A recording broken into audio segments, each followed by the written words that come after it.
com.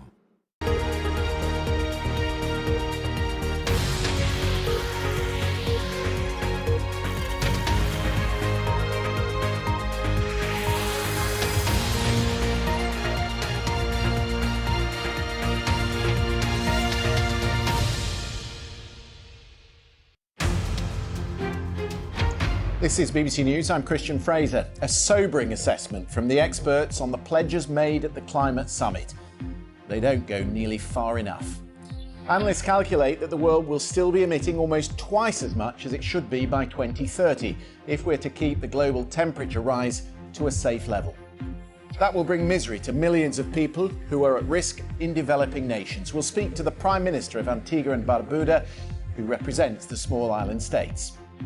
The US Congress has sent a 20-strong delegation to the summit as it tries to repair some of the damage of the past 4 years. But will the divisive politics in Washington hamper the ambition to lead?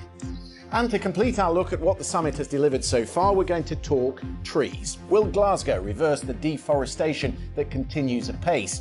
We'll speak to an organisation that is planting on a major scale.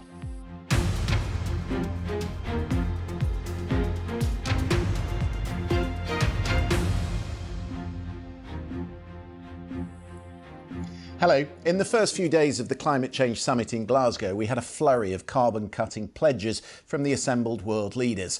More than 140 countries, in line with the Paris Agreement, produced new national targets to cut their greenhouse gas emissions.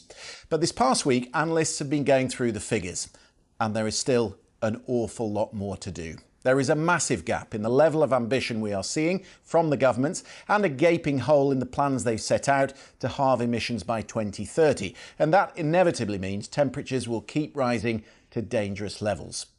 Before the climate conference, average global temperatures were predicted to rise by 2.7 degrees Celsius by the end of this century. Taking into account all the short-term commitments we've had since the summit started, that is now revised to 2.4 Celsius.